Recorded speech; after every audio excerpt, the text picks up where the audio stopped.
the real question is, I would say that the most important thing over a long period and working with big money is to understand the business. And if you can't answer that question, you can't buy the stock. That's the important thing, and that's what Graham tells you. The market isn't there to instruct you, to tell you anything. The market is there just basically to serve you when you want it to serve you. Most people react the wrong way to stock prices. I mean, they feel good when their stocks go up, they feel bad when they get down. They think the stock market is there to instruct them. The beautiful thing about him is that this guy is an alcoholic manic depressive. I mean, he is as unsound as they come. He wanders around all day and looks at the crazy things, and he's going to name all kinds of crazy prices, and you don't have to pay any attention to him, except when it's to your advantage to do so. If that's once a year, if it's once every 5 years, it's one stock out of 3,000. All you have to do is sit there. You have no moral responsibility to this jerk. He is naming these numbers. You didn't ask him to, but he's doing it.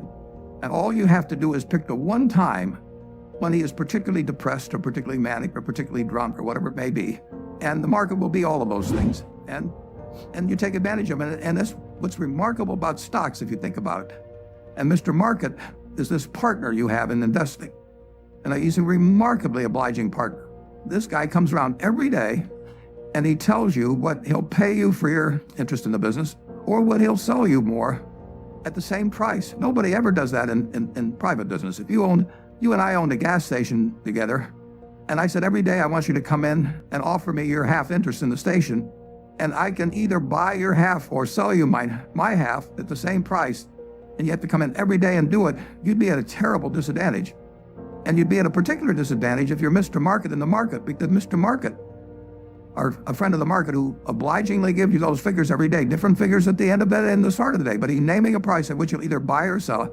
If you look at the high and low on all of these American companies for the last year, you'll see case after case after case where the high is twice below.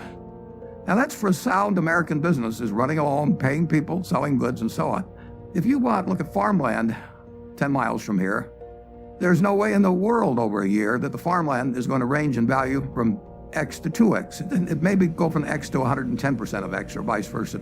If you look at an apartment house near here and figures on essentially apartment houses like that over a year, it won't move 10% in a given year. But here are the finest of American businesses, and people just name these numbers that go all over the place. And you don't have to play, except when you want to. That's the important thing, and that's what Graham tells you. The market isn't there to instruct you, to tell you anything. The market is there just basically to serve you when you want it to serve you. The only reason for making investment, laying out money now, is to get more money later on, right? That's what investing is all about. In 1949, I read The Intelligent Investor by Ben Graham. I'd never heard of him up till then. And there are really only 2 chapters in that book that are the key to it. But they set my philosophical framework for investing in 3 ways. They're so basic and so simple, hard to understand how they could be that important, but the 10 commandments are simple. The first is that a stock is part of a business. I mean, you can't think of a stock as something different. The second thing in the book is that Graham gives you a marvelous set point in terms of how the investor should react to stock market fluctuations. He talks about his mythical Mr. Market in chapter 8. And there's been no better thing written in terms of the investor's attitude toward stock prices. I've been taught by Ben Graham to buy things on a quantitative basis. Look around for things that are cheap.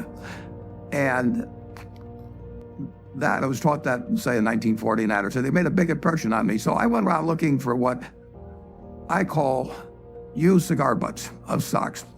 And the cigar butt approach to buying stocks is that you walk down the street and you're looking around for cigar butts, and you find this terrible looking, soggy, ugly looking cigar, 1 puff left in it. So you pick it up and you get your 1 puff. Disgusting, you throw it away, but it's free. I mean, it's cheap. And then you would go out for another soggy, 1 puff cigarette. Well, that's what I did for years. It's a mistake. Although you can make money doing it, but you can't make it with big money. It's so much easier just to buy wonderful businesses. So now I would rather buy a wonderful business at a fair price than a fair business at a wonderful price. Third thing in Graham's book is the margin of safety. If you come up to a bridge and it says capacity 10,000 pounds, and you're driving a 9,800-pound truck, you drive down further and find another bridge. I mean, nobody knows exactly what that capacity is, and sign may have been put up 3 years ago, so you always leave a margin of safety. You don't try to cut things that close. You wait till something kind of shouts at you in the stock market. I would say that the most important thing over a long period and working with big money is to understand the business. Let's just say for the moment that you were given $1 million or whatever sum was necessary, and you could look around Knoxville or look around all of Tennessee if you want and buy into any three businesses, between now and a week from now. Private businesses, not trading or anything of the sort. You got a week to do it or you have to give the money back. What will you be doing during the next week? I mean, you can look at all these companies. Some of them you're quite familiar with. Some of them you're less familiar with. Some of them you know by reputation. Some of them you know the management. Some of them you don't. You know their competitive situation. What will you be thinking about during that 7-day period? How will you actually be screening these companies out? I think you'll look for three businesses, and you can't trade them after you buy them. You're just going to, and rest of your life. You're going to be looking for businesses that have enduring competitive advantage. You don't want to buy a Burger King franchise just because nobody's come within 10 miles of it yet, because Wendy's and McDonald's and all of those will be there pretty soon. I mean, it isn't necessarily who's earning the most money now. You're going to look for something with enduring competitive advantage. Now, that takes a business with some kind of a moat around it. If you have something in people's mind, like Coca-Cola, 6 billion people in the world, actually all of them had something in their mind about Coca-Cola, largely favorable. They want to be at the theater. They want to be at Disney World. They want to be at the World Series. They want always have you drinking that drink of Coca-Cola while at the same time experiencing happiness. And if they do that, they're going to sell a lot of Coca-Cola. And it won't make any difference if somebody is a half a cent less on some sorting of Coke. They've got something in their mind about Coke, and generally it's favorable. That's why Coke wants to be where people are happy. So that's an enduring competitive advantage. And you want it run by honest and able people. Don't want to go in with a crook, and you don't want to go in with a dope. Peter Lynch says, buy a business that's so good that an idiot can run it, because sooner or later one will. There's some merit to that.